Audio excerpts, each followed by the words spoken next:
अबू सुफियान का इस्लाम स्वीकार करना और उनके जीवन की कहानी। परिचय। अबू सुफियान का परिचय और ऐतिहासिक महत्व। अबू सुफियान इब्न हर्ब, जिनका पूरा नाम सखर इब्न हर्ब इब्न उमैया था, मक्का के कुरैश कबीले के एक प्रमुख और प्रभावशाली नेता थे। वे बनु उमैया वंश के मुखिया थे, जो कुरैश का एक शक्तिशाली और धनवान कबीला था। इस्लाम के प्रारंभिक दौर में अबू सुफियान पैगंबर मोहम्मद सल्लल्लाहु अलैहि वसल्लम और उनके अनुयायियों के कट्टर विरोधी थे। उनकी बुद्धिमत्ता, व्यापारिक कौशल और नेतृत्व क्षमता ने उन्हें मक्का के इस्लाम विरोधी आंदोलन का एक प्रमुख चेहरा बनाया। अबू सुफियान का इस्लाम स्वीकार करना केवल एक व्यक्तिगत परिवर्तन की कहानी नहीं है, बल्कि ये इस्लाम के प्रसार और मक्का की विजय, फतह मक्का, के ऐतिहासिक संदर्भ में एक महत्वपूर्ण घटना है। ये वाकया इस्लाम की शक्ति, पैगंबर की दया और मानव हृदय के परिवर्तन की संभावना को दर्शाता है। इस लेख में हम अबू सुफियान के जीवन के विभिन्न पहलुओं, उनके इस्लाम विरोधी रुख, उनके इस्लाम स्वीकार करने की प्रक्रिया और इसके बाद उनके योगदान पर विस्तार से चर्चा करेंगे। प्रारंभिक जीवन, मक्का का सामाजिक और धार्मिक परिदृश्य, मक्का का महत्व और कुरैश का प्रभुत्व। इस्लाम के उदय से पहले मक्का अरब प्रायद्वीप का एक प्रमुख धार्मिक, व्यापारिक और सामाजिक केंद्र था। काबा, जो उस समय बहुदेववादी पूजा का केंद्र था, मक्का की धार्मिक और आर्थिक स्थिति का आधार था। कुरैश कबीले का मक्का पर प्रभुत्व था और वे काबा के संरक्षक थे।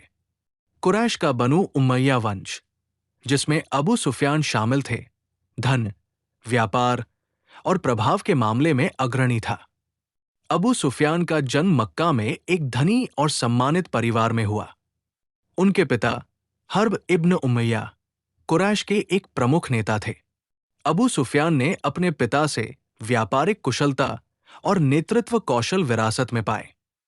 वे एक सफल व्यापारी थे, जो मक्का और शाम, सीरिया के बीच व्यापारिक कारवां चलाते थे। उनकी पत्नी हिंद बिन्त उतबा भी एक प्रभावशाली और मजबूत व्यक्तित्व वाली महिला थी, जो बाद में इस्लाम के इतिहास में महत्वपूर्ण भूमिका निभाएंगी। अबू सुफियान का व्यक्तित्व और नेतृत्व। अबू सुफियान न केवल एक कुशल व्यापारी थे, बल्कि एक चतुर रणनीतिकार और कुरैश के एक सम्मानित नेता भी थे। उनकी बुद्धिमत्ता और निर्णय लेने की क्षमता ने उन्हें मक्का के सामाजिक और राजनीतिक मामलों में एक महत्वपूर्ण स्थान दिलाया। वे कुरैश की परंपराओं और काबा की रक्षा के लिए प्रतिबद्ध थे, जिसके कारण वे इस्लाम के प्रारंभिक प्रसार को अपने हितों के लिए खतरा मानते थे। इस्लाम का उदय और अबू सुफियान का विरोध। इस्लाम का प्रारंभिक प्रसार। जब पैगंबर मोहम्मद ने 40 वर्ष की आयु में इस्लाम का प्रचार शुरू किया, तो मक्का का सामाजिक ढांचा हिल गया। पैगंबर ने एकेश्वरवाद, तौहीद का संदेश दिया और मूर्ति पूजा, सामाजिक अन्याय और कबीलाई परंपराओं की आलोचना की। यह संदेश कुरैश के लिए एक चुनौती था, क्योंकि उनकी आर्थिक और धार्मिक शक्ति काबा की मूर्ति पूजा पर आधारित थी। अबू सुफियान ने इस्लाम के प्रचार को रोकने के लिए कई कदम उठाए। वे कुरैश के उन नेताओं में शामिल थे जो पैगंबर और उनके अनुयायियों पर अत्याचार करने में सक्रिय थे। उन्होंने मुसलमानों के सामाजिक बहिष्कार, शिअब अबी तालिब, में भी हिस्सा लिया, जिसमें बनु हाशिम और बनु मुत्तलिब को 3 साल तक सामाजिक और आर्थिक रूप से अलग थलग कर दिया गया। बदर, उहद और खंदक के युद्ध। अबू सुफियान ने इस्लाम के खिलाफ कई युद्धों में महत्वपूर्ण भूमिका निभाई। बदर का युद्ध 2 हिजरी 624 ये इस्लाम का पहला बड़ा युद्ध था, जिसमें अबू सुफियान के नेतृत्व में कुरैश का व्यापारिक कारवां मुसलमानों के लिए लक्ष्य था। हालांकि अबू सुफियान ने कारवां को बचा लिया, लेकिन कुरैश की सेना मुसलमानों से हार गई। इस हार ने कुरैश को और आक्रोशित किया। उहद का युद्ध 3 हिजरी 625 अबू सुफियान ने इस युद्ध में कुरैश की सेना का नेतृत्व किया। उनकी पत्नी हिंद ने भी इस युद्ध में सक्रिय भूमिका निभाई। उहद में कुरैश को आंशिक सफलता मिली और हिंद ने पैगंबर के चाचा हजरत हमजा रजी डॉट की शहादत के बाद उनके शरीर के साथ क्रूरता की, जो इस्लामी इतिहास में एक दुखद घटना है। खंदक का युद्ध 5 हिजरी 627 ई अबू सुफियान ने मक्का और अन्य कबीलों के साथ मिलकर मदीना पर हमला किया। हालांकि मुसलमानों की रणनीति, खंदक खोदना और अल्लाह की मदद से कुरैश को हार का सामना करना पड़ा।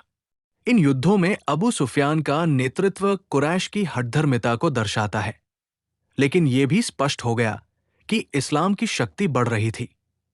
हुदैबिया की संधि एक महत्वपूर्ण मोड़। 6 हिजरी 628 ई में पैगंबर ने मक्का में उमराह करने की इच्छा जताई और अपने 1400 सहाबियों के साथ मक्का की ओर कूच किया। कुरैश ने उन्हें मक्का में प्रवेश करने से रोक दिया, जिसके परिणाम स्वरूप हुदैबिया की संधि हुई। इस संधि ने मुसलमानों और कुरैश के बीच 10 साल की शांति स्थापित की। अबू सुफियान, जो इस संधि के समय मक्का के प्रमुख नेताओं में से एक थे, ने इसे एक अस्थायी समाधान माना। हालांकि इस संधि ने इस्लाम को और मजबूत किया, क्योंकि शांति के माहौल में इस्लाम का प्रचार तेजी से हुआ। जब कुरैश ने बाद में इस संधि का उल्लंघन किया, तो ये मक्का की विजय का कारण बना।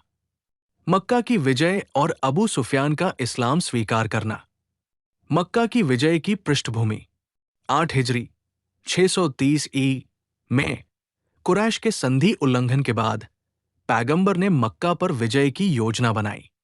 उन्होंने लगभग 10,000 मुसलमानों की सेना के साथ मक्का की ओर कूच किया। इस समय तक इस्लाम की शक्ति इतनी बढ़ चुकी थी कि कुरैश का विरोध लगभग असंभव था। अबू सुफियान, जो मक्का के एक जिम्मेदार नेता थे, ने स्थिति का जायजा लेने का फैसला किया। वे मुसलमानों के शिविर में गए, जहां उनकी मुलाकात हजरत अब्बास रजी डॉट, पैगंबर के चाचा और उनके पुराने मित्र से हुई। हजरत अब्बास की मध्यस्थता। हजरत अब्बास ने अबू सुफियान को मुसलमानों की सेना की ताकत और अनुशासन दिखाया। उन्होंने अबू सुफियान को समझाया कि मक्का का विरोध अब व्यर्थ है। अबू सुफियान ने मुसलमानों की विशाल और अनुशासित सेना को देखा, जिसने उनके मन में इस्लाम की शक्ति के प्रति सम्मान पैदा किया। पैगंबर के सामने प्रस्तुति। जब अबू सुफियान पैगंबर के सामने पेश हुए, तो पैगंबर ने उनसे पूछा, क्या अब समय नहीं आया कि तुम ये मान लो कि अल्लाह के सिवा कोई पूज्य नहीं है और मैं उसका रसूल हूं? अबू सुफियान ने शुरू में हिचकिचाहट दिखाई, लेकिन हजरत अब्बास और पैगंबर की दया ने उनके हृदय को पिघला दिया। अंततः उन्होंने कहा, मैं गवाही देता हूं कि अल्लाह के सिवा कोई पूज्य नहीं और मोहम्मद अल्लाह के रसूल है। पैगंबर ने उनकी स्थिति का सम्मान करते हुए उन्हें सुरक्षा की गारंटी दी। उन्होंने घोषणा की कि जो लोग अबू सुफियान के घर में शरण लेंगे, उन्हें कोई नुकसान नहीं पहुंचेगा। यह पैगंबर की उदारता का एक उदाहरण था, जो उनके सबसे बड़े विरोधियों के प्रति भी दिखाई देता था। हिंद बिन्त उतबा का इस्लाम। अबू सुफियान की पत्नी हिंद बिन्त उतबा ने भी मक्का की विजय के समय इस्लाम स्वीकार किया। हिंद का इतिहास उहद के युद्ध में उनकी क्रूरता के कारण विवादास्पद था, लेकिन पैगंबर ने उनकी गलतियों को माफ कर दिया। हिंद ने अपनी गलतियों को स्वीकार किया और इस्लाम कबूल कर लिया, जिससे वे मुसलमानों के समुदाय का हिस्सा बनी। अबू सुफियान का इस्लाम स्वीकार करने के बाद का जीवन। इस्लाम स्वीकार करने के बाद अबू सुफियान ने इस्लाम की सेवा में महत्वपूर्ण योगदान दिया। वे यमामा के युद्ध 11 हिजरी 632 ई में मुसलमानों के साथ लड़े, जहां उन्होंने साहस और समर्पण दिखाया। उनके बेटे मुआविया इब्न अबी सुफियान बाद में इस्लामी खलीफा बने और उमैया वंश की स्थापना की। अबू सुफियान का जीवन इस्लाम स्वीकार करने के बाद पूरी तरह बदल गया। वे एक कट्टर विरोधी से इस्लाम के एक समर्पित अनुयायी बन गए। उनकी कहानी इस्लाम की क्षमा और परिवर्तन की शक्ति का प्रतीक है। अबू सुफियान के इस्लाम स्वीकार करने के कारण इस्लाम की बढ़ती शक्ति मक्का की विजय से पहले अबू सुफियान ने देखा कि इस्लाम अब एक ऐसी शक्ति बन चुका था जिसका विरोध असंभव था। पैगंबर की दया, पैगंबर की उदारता और क्षमा ने अबू सुफियान के हृदय को छुआ। हजरत अब्बास की मध्यस्थता, अब्बास ने अबू सुफियान को इस्लाम की सच्चाई समझाने में महत्वपूर्ण भूमिका निभाई। आध्यात्मिक जागृति, मक्का की विजय के समय अबू सुफियान ने इस्लाम के संदेश की गहराई को समझा। अबू सुफियान की कहानी का महत्व, इस्लाम की विजय, अबू सुफियान का इस्लाम स्वीकार करना इस्लाम की अंतिम विजय का प्रतीक था। पैगंबर की दया, पैगंबर ने अपने विरोधियों को माफ कर दिया, जो उनकी उदारता का उदाहरण है। कुरैश का एकीकरण, अबू सुफियान जैसे नेताओं के इस्लाम स्वीकार करने से कुरैश का इस्लाम में एकीकरण हुआ। आध्यात्मिक परिवर्तन, ये कहानी दर्शाती है कि सच्चाई और मार्गदर्शन किसी भी व्यक्ति को बदल सकता है। निष्कर्ष, अबू सुफियान का इस्लाम स्वीकार करना इस्लामी इतिहास की एक प्रेरणादायक घटना है। उनकी कहानी हमें सिखाती है कि सच्चाई और दया के सामने कोई विरोध टिक नहीं सकता। पैगंबर की उदारता और इस्लाम की शक्ति ने मक्का को इस्लाम के रास्ते पर ला दिया। ये वाकया हमें ये भी सिखाता है कि मानव हृदय में परिवर्तन की संभावना हमेशा मौजूद होती है।